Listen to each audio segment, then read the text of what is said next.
Welcome to another episode of the Spiritual AI podcast. Today I've got a beautiful soul with me. Her name is Becky Cohen.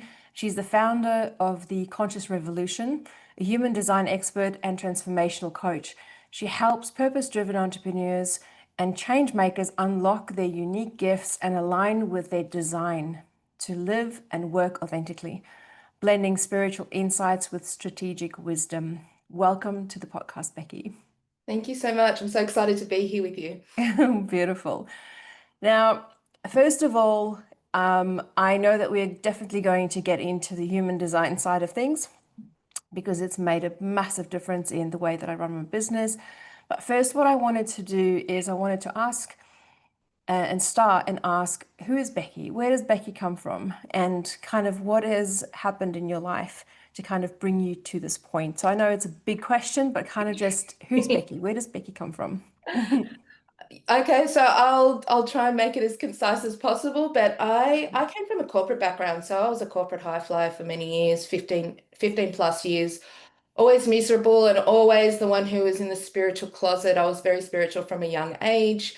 And it was always that chasing success or what success looks like from the outside, the expectations, what people were expecting me to be. So for me, I was always great at manifestation and always great with every spiritual tool that I ever wanted to get my hands on from a young age. But no one really understood me. And I guess we grew up in the 80s, so there wasn't a lot available to us at that time.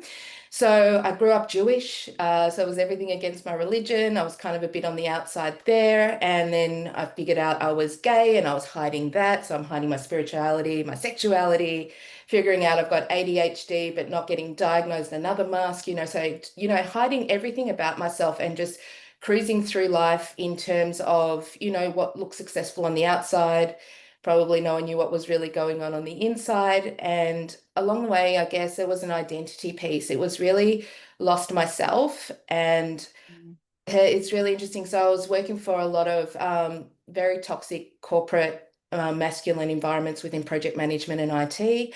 And I always thought, if I ever knew what it was that I was here and meant to do, I would just go and do it. And I always thought once the clarity comes, I would leave this workplace. And it wasn't it wasn't until I really went and did the deep personal development work and went inwards to have that transformation to realize it wasn't an external job, that it was actually internal, that everything became clear. And, once I was allowing my gifts to come through instead of trying to block them and following my intuition, following the breadcrumbs, doing that journey of all the limiting beliefs and the fears and bringing it to the conscious level, could I actually step into my role as a transformation leader and help people find their purpose as well?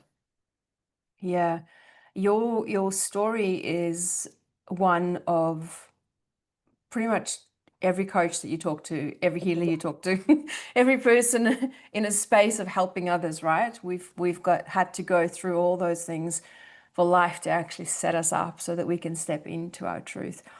And over the last few days, I've had a number of podcast interviews with guests, and they all say the same thing. It is an inner journey. It's not outside. It's not, looking out there. There's a lot of things out there. And yes, there is value in finding, your coaches and leaders and content out there. But essentially the journey is within. And you've definitely arrived at that point as well. Yeah, it's interesting. Everyone has a slightly different journey on how they get there, but definitely it's similar things that we go through.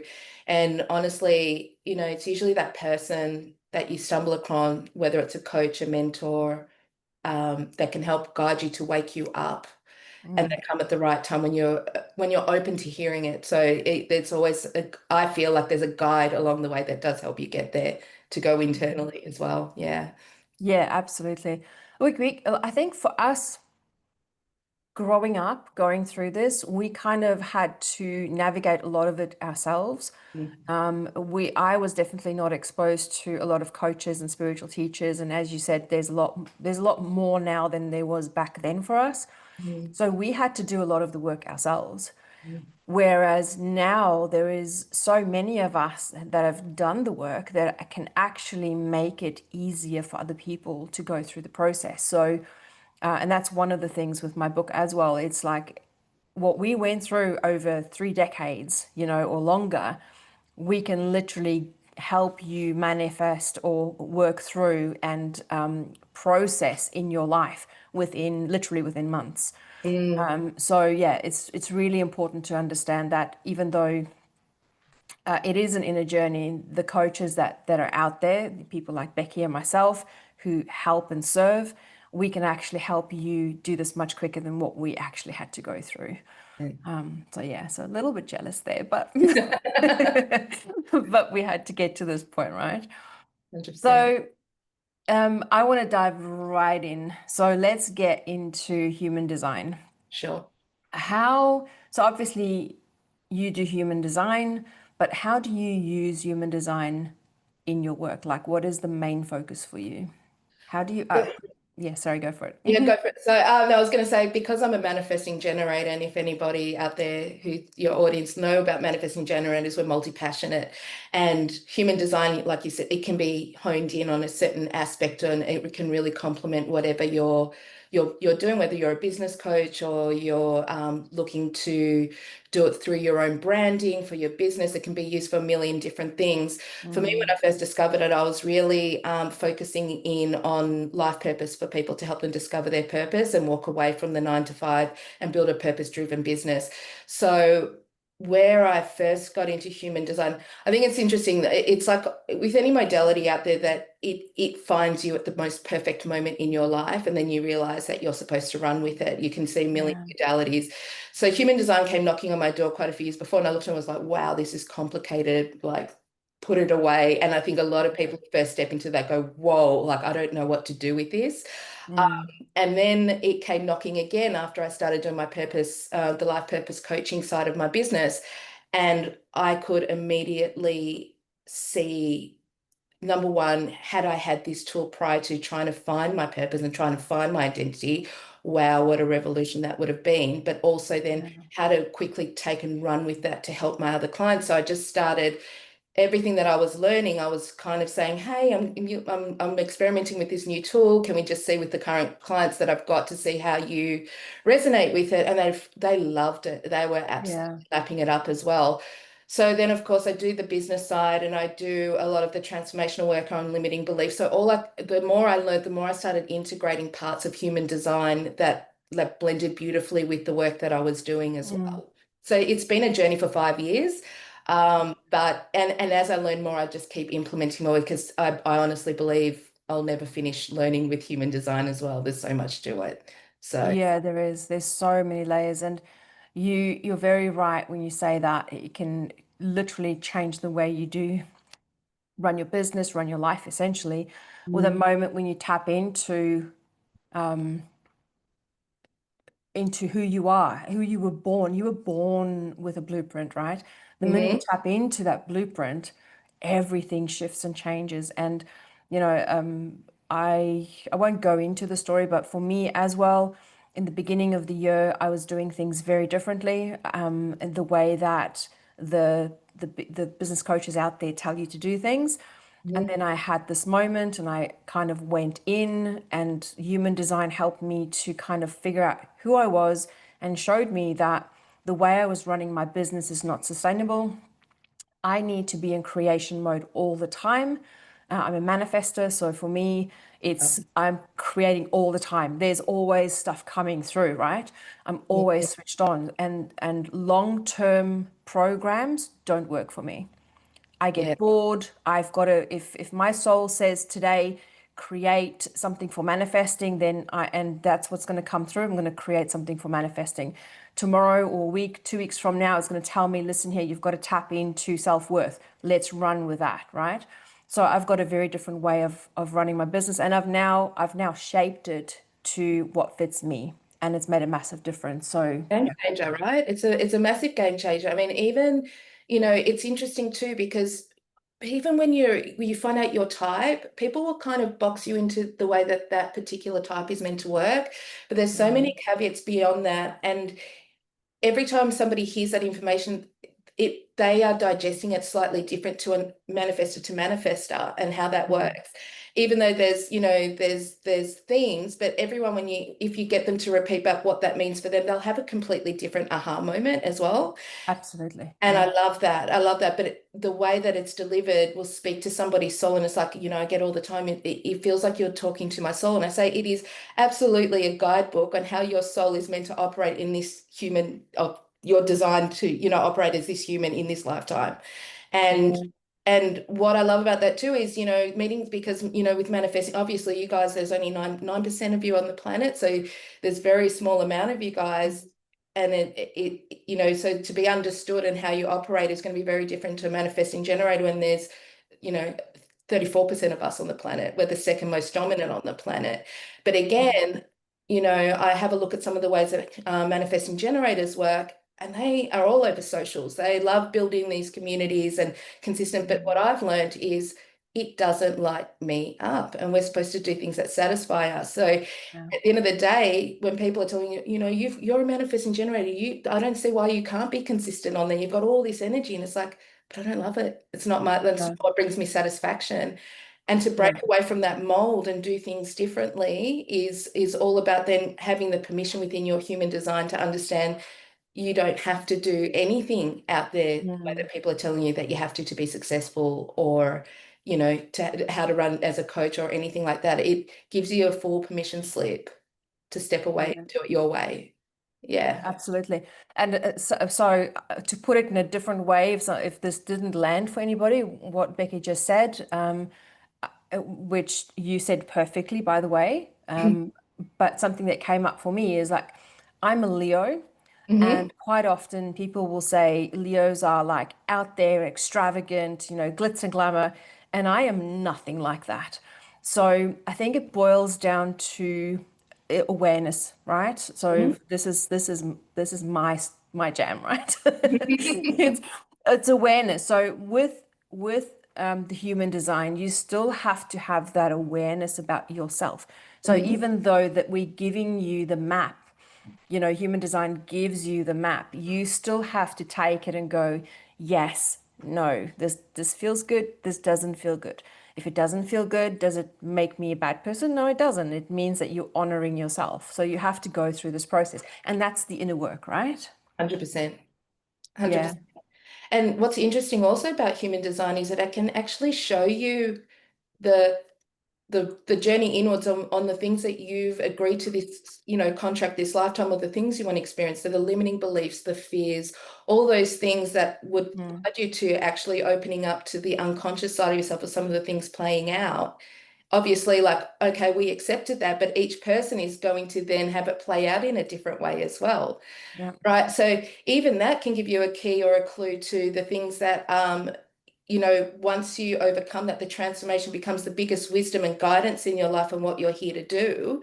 But even that, when you're trying to struggle with what's going on, to try and go within to get the answers, when a lot of the time what used to annoy me is like, you have all the answers within you, Becky, you just need to go within to find them. And it is Yeah. true, but you need a map sometimes to get there, or somebody to guide you, because we've all got blinders when it comes to ourselves. Yeah. Yeah. Absolutely. So you talk about the awakening cycles. Hmm. So what are they and how can they, knowing what those cycles are, how can they support us in this inner work? Okay, that's a great question. So basically, if you're into astrology, you'll probably know, and even if you know, I'll explain a little bit on the surface. So there's an astrological point, because human design is a blend of a whole bunch of modalities, and astrology is part of it. Yeah. So even if your audience, if you can think back to when you're about to hit your 30s, there's something called Saturn return, the first Saturn Mm. return. Now, had I wish I knew this before I went through my Saturn return, it would have been a lot easier. So, Yeah. so Saturn return is this phase I call the shake up. And what happens, and I felt like, and sometimes you say things and you don't even realize that you're saying it. It's like when you look back in hindsight, it's like, I didn't really become a woman till I was in my 30s, but it's on hindsight, you thought you were one before. And it's because the shake up and what it's doing, usually you'll have a crisis in your life, and it can be multiple things. You can lose your job, the relationships that you had would be shaken up, houses taken away, illness, whatever that looks like, is to shake you up out of where you were into what you're becoming. And it's Mm, usually not pleasant.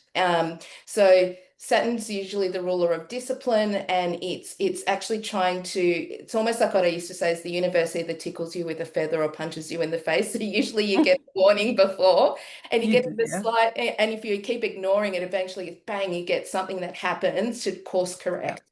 Yeah. And that's generally happening to us just before we hit 30s. But in human design, what happens is that shake up, well, there's a theme for your 30s, and every Mm, single one of us will have a different theme that's playing out. So once you look into your chart, you can actually see what your Saturn placements are and what that looks like for you, what that lesson is that you're meant to take into transforming into your 30s. And then just before, between 30 and 42, we've got the wake up phase, what I call it. It's when Uranus does a 180 in the sky. So it's a opposition. That's the astrology thing. And that's really shaking us or waking us up into that second act. So that's usually when people start questioning, who the hell am I now? What the hell am I doing? I don't belong mm, here. Why am I chasing success? I want to do something meaningful with my life. So that's the wake up, and it's asking us more to step into purpose. And how I feel it's like almost like looking for your North Star. So mm, there's a whole bunch of things that are going on again. So that's what's happening astrologically. So everyone's going to go through this in their own way. Some people it's going to be subtle, some people it's going to be a train wreck.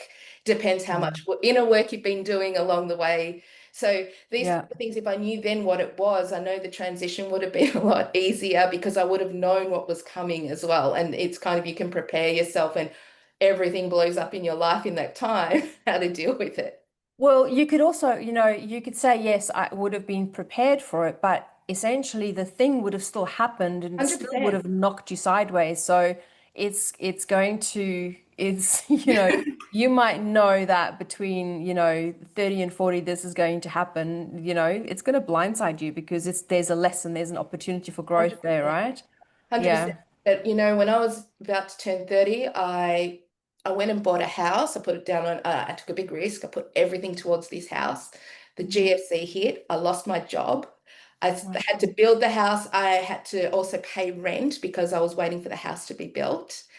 I was so stressed out. I went into complete burnout. I was quite ill from it.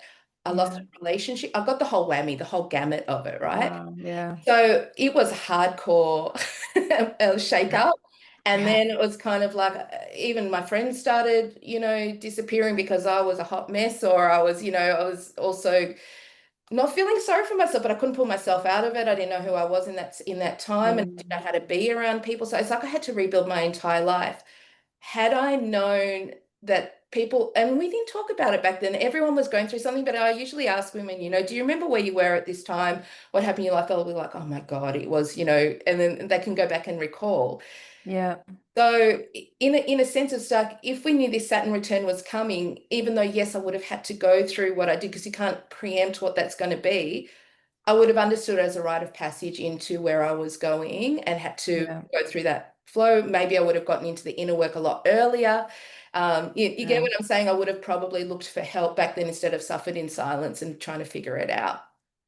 Yeah, So you probably would have said, instead of, riding the wave of the misery, you would yeah, have gone and gotten off the board, gotten out the ocean and gone, okay, I see what's happened there. Now yeah.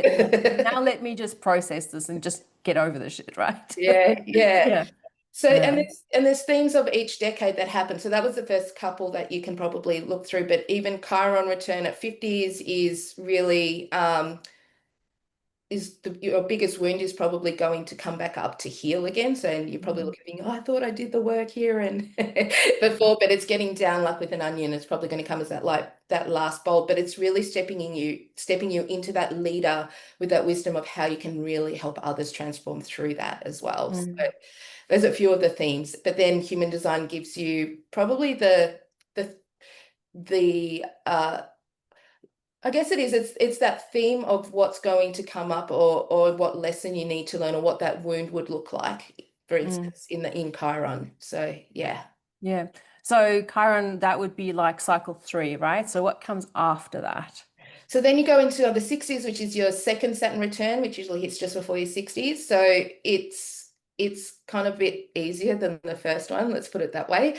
But then again, what I call that one was like um, really, it's like that the call up, like when you're being called into leaving a legacy, you're living really life on your own terms. You don't really care anymore about what society wants and all of those things, but it's time to really get clear for you about what you've been leading people through in the legacy that you want to leave behind and what you want to be known for and living it on Mm. your terms basically. And Yeah. you go through 70, so then you go through your second Uranus 180 opposition, and 90s if it just kind of, Continues. Yeah. yeah, yeah. Yeah.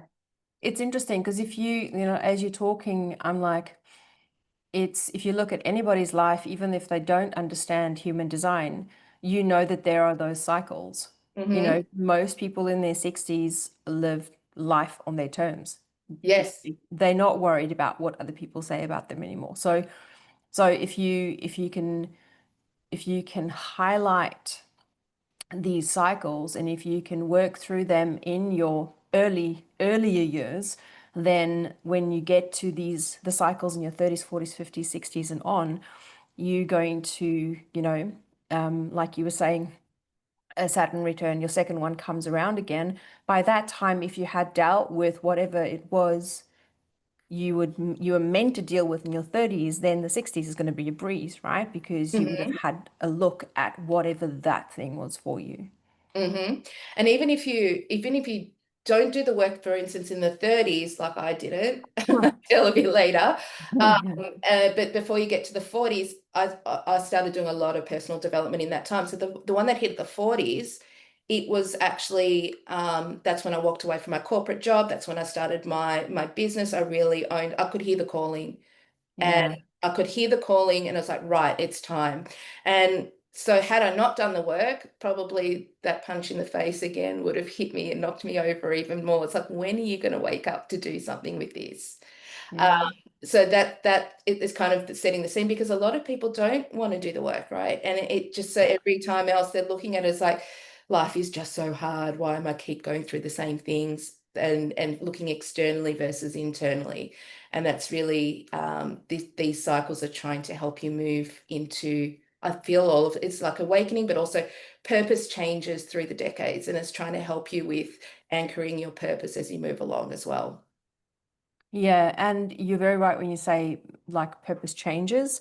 So we go through, I haven't met a lot of people who have, when they were born, they said they were going to be this thing and then they become that thing, right? Most of us go through these iterations of and try different things to actually then find that purpose, right? Find that thread that is our life theme, our purpose. How would you, like, I don't know if you do this, but how would you help your clients find their purpose? Like, do you have certain steps? Do you have something you can give to the listeners how to find their purpose? So what's really interesting about purpose, I'll say a few things. Like obviously, like understanding yourself and your human design gives you quite a few clues into just how you're type, what it's here to operate and do. For instance, as a manifestor, you're a visionary. You're here to initiate all these new ideas and bring them forth into the world. So that's already gives you a clue as your type on just a little snippet of what you could be doing. There's so many ways you could do that, right? Yeah. As a manifesting generator, I'm here to do work that I love, have relationships I love. Simple. That's actually a nice one, isn't it? But most of us, the thing is, the conditioning underneath us is taking us in the opposite direction. Yeah. So with all of that, I'm trying to make sure everyone else originally people pleasing, making sure that they're okay, that they're doing the things that they love, that they're in purpose and all of those things rather than for myself. And so I'm hustling harder and doing Mm. things because they want me to be something versus what I want to be, for instance. So even though it's quite simple at the top, there's so many layers to it, but it's really good to know if we kept it that simple, all I have to do is love what I do and love the people I'm around. Hey, I've fulfilled a purpose, but then drilling down. So that's the first step I would say. Human design can really help with your type. And I do have a free resource that I can give your listeners about how to get a free chart and also to deep dive into their charts and to kind of Yeah. hear in about that. So I'm happy to give you that.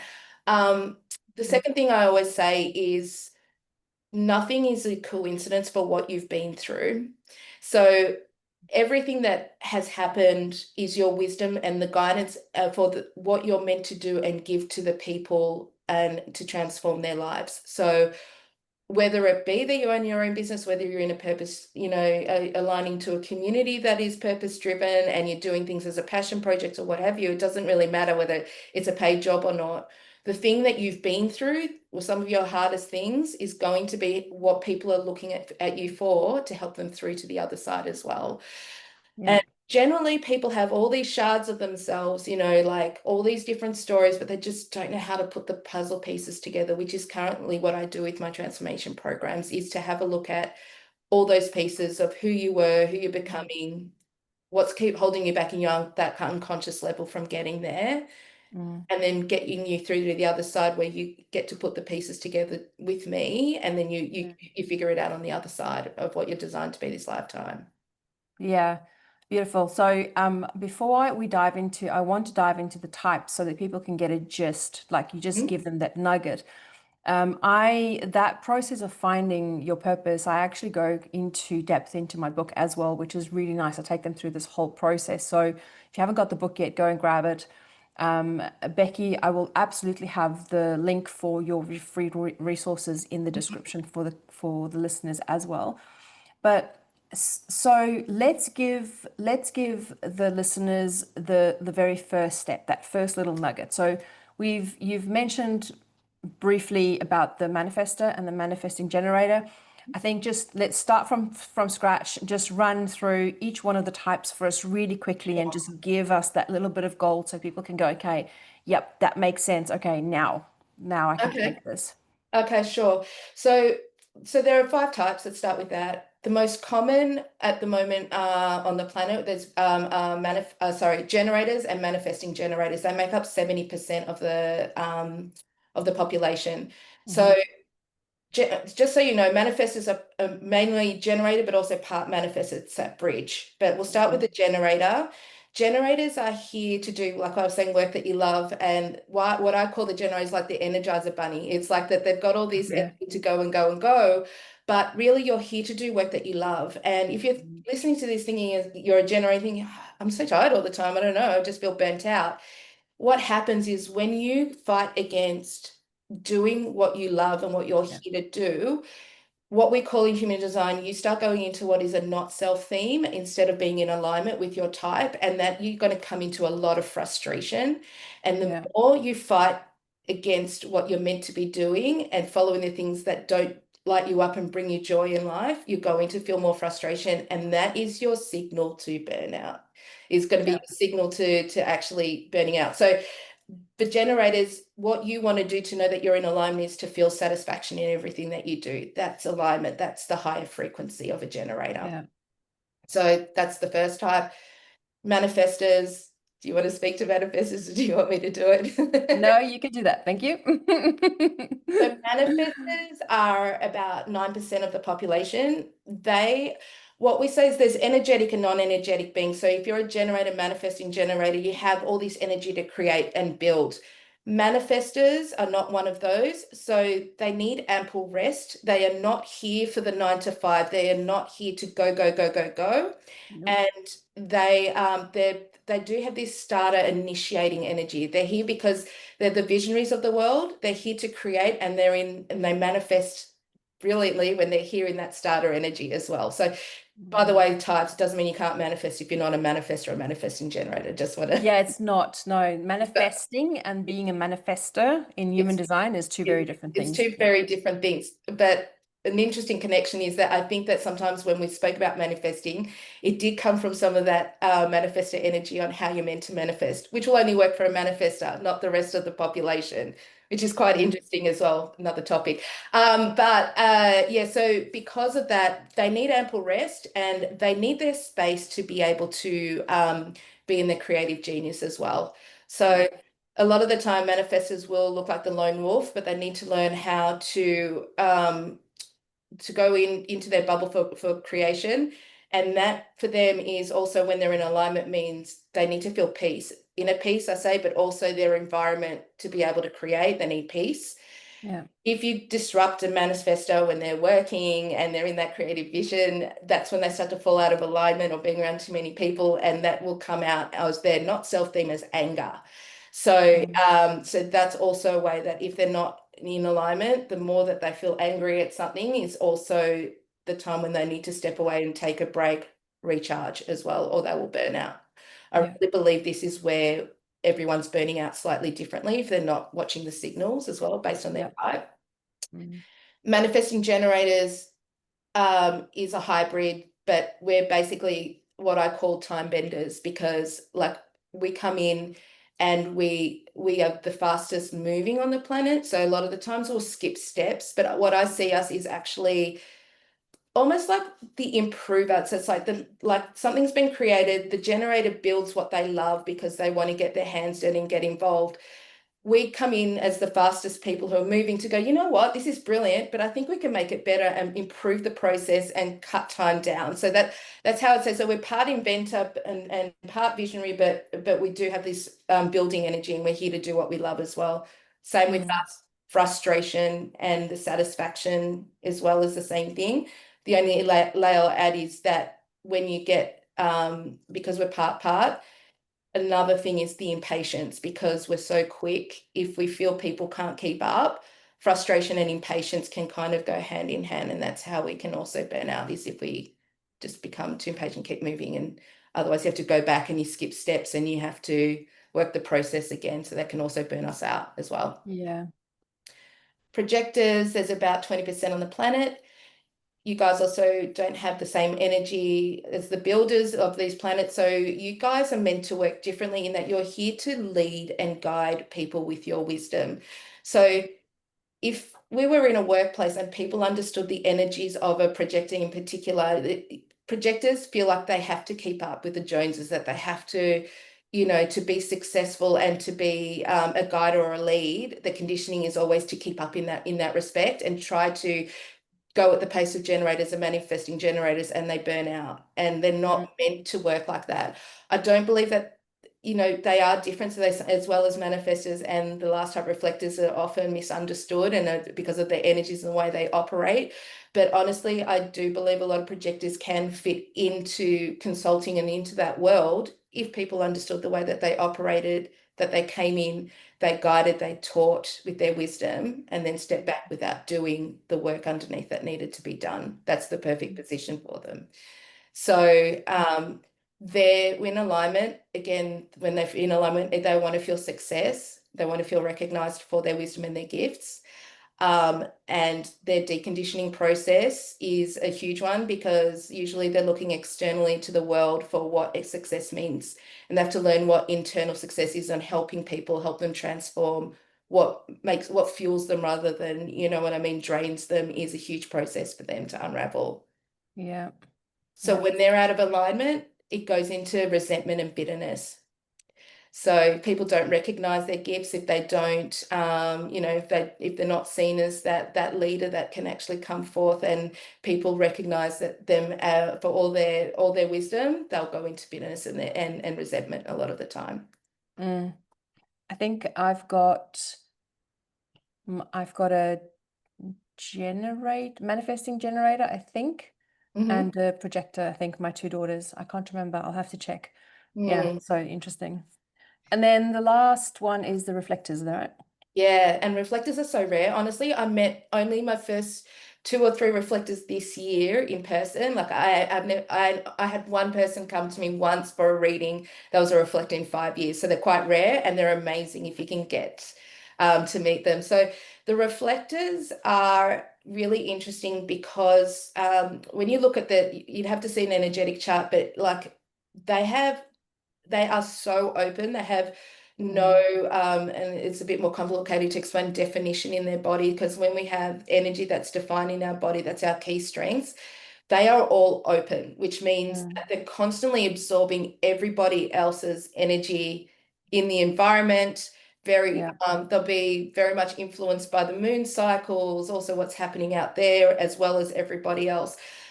But as a reflector, if you hear the name, it's like a mirror. So when you're in the Mm. presence of a reflector, they don't need to say anything. It's almost like you see yourself by them just being there in their presence. It is the most powerful thing. They can just look at you and it's like you feel like they're looking into your soul. And I got to experience that for the first time through these three that I met this year. And it was so powerful. I was like, wow, I get it now. It's really Yeah. hard to explain until you've been in their presence. Um, they are like in the purpose of things, they're almost like checking the health of a community. Or so I like to see them as the community managers, I guess, but like if they can come in and just see how's everybody going, and they can actually reflect back what's going really well, what's not working really well. So Mm. if you can have one of them in a business, or if you know what I'm saying, or even within a friendship group, it's such a powerful thing to have there because they can reflect back exactly what is going on. So the thing with reflectors is they really need to protect their energy. Obviously, they need to be around people that they Yeah. trust. Um, they probably give everybody the benefit of the doubt for too long. They don't know how to exit things. So Mm. when they're in alignment, they're delighted in their surroundings. You know, they really love the surroundings, but it's like a delight and a surprise sort of feeling for them to feel in alignment with them. So, but when it's out of alignment, it's really disappointment because they see the best in everybody, but generally Yeah. the disappointment, so they can stay in things too long, which drains their energy. Um, so it's really about finding really that boundaries and safety of workplace, home life, all of those things that they really need. Yeah. Yeah, that's awesome. Thank you. That was a really good explanation of each of them.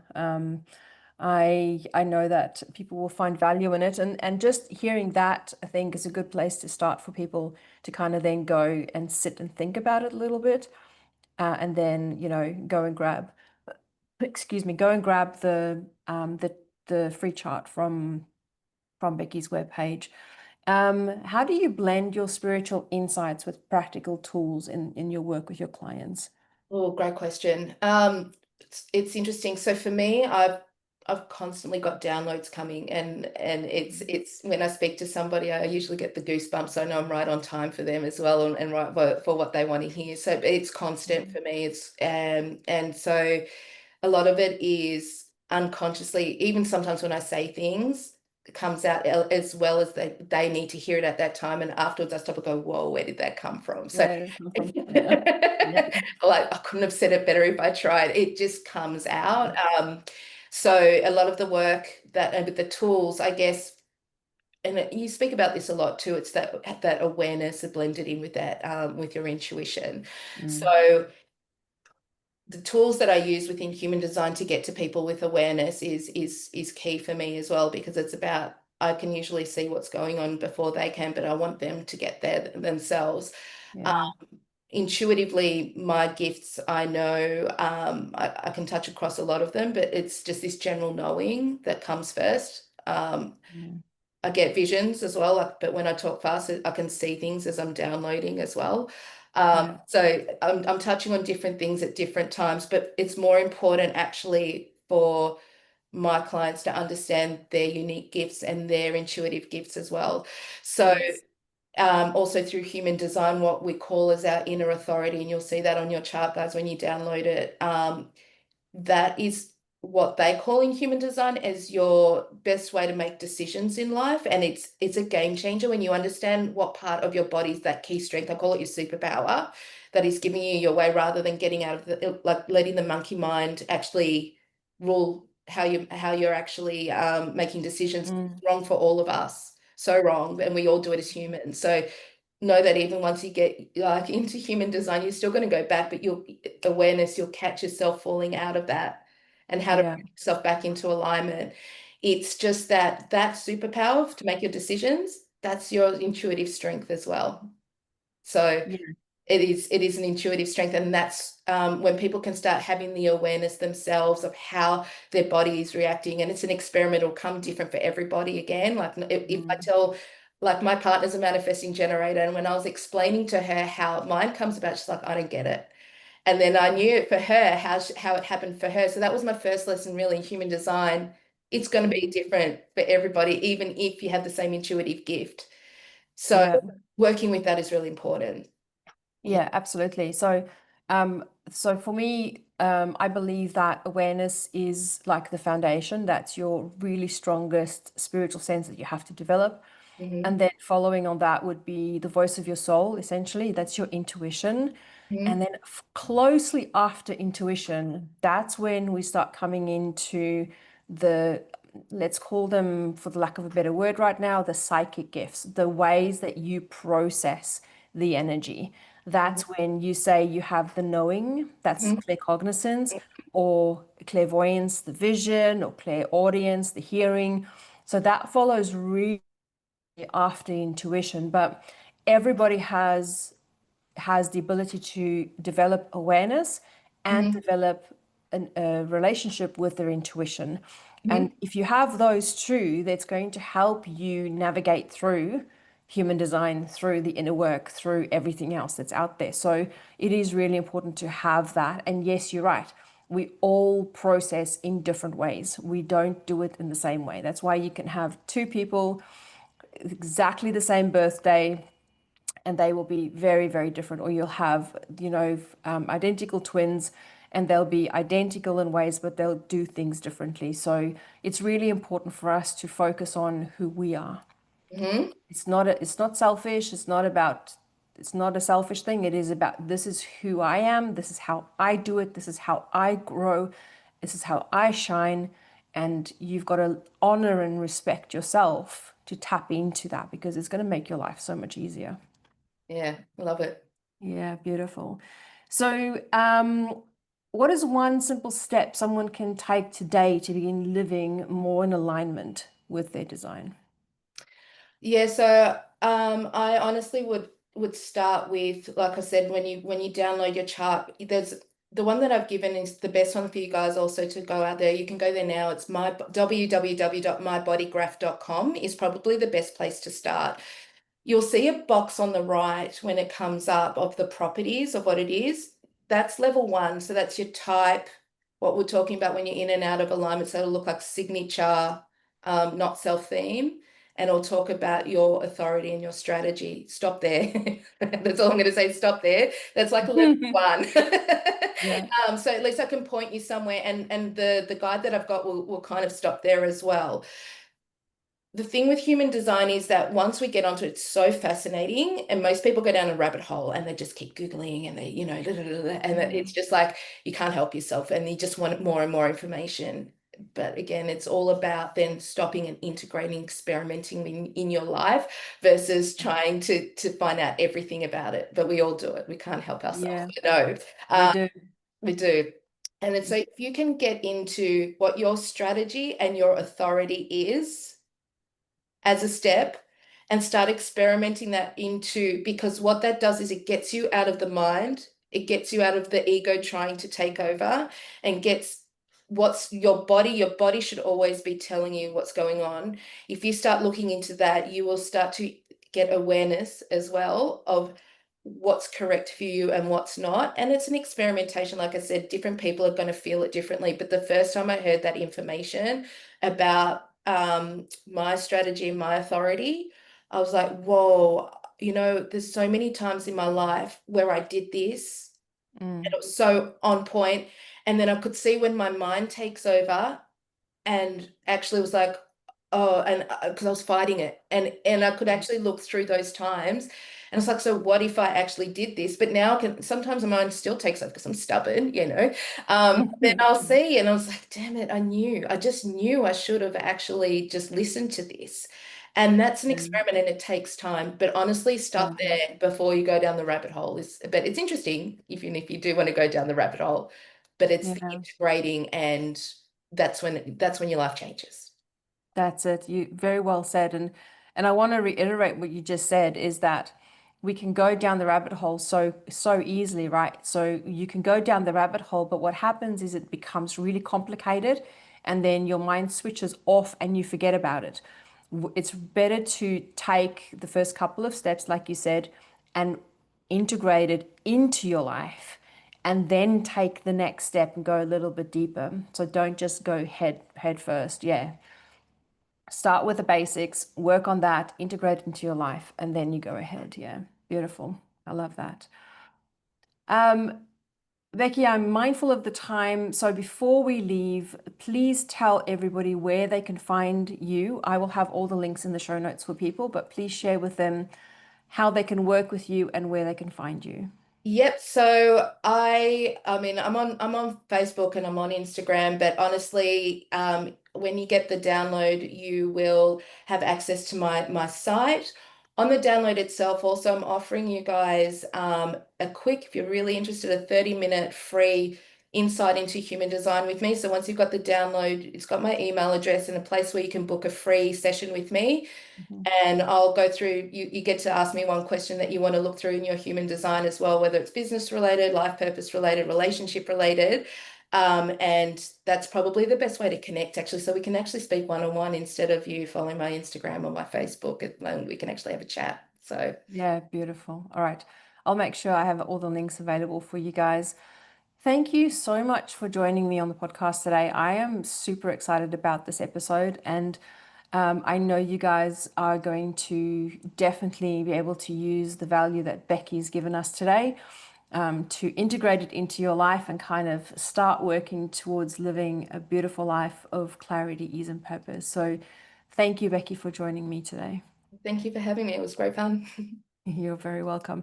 All right, guys, we're at the end of the episode, but before we leave, please go and grab the book, Spiritual AI, if you haven't done it. It will help you lay a beautiful foundation so that when you encounter things, coaches like Becky and modalities like human design, it will help you integrate it better once you have that spiritual foundation of awareness and intuition.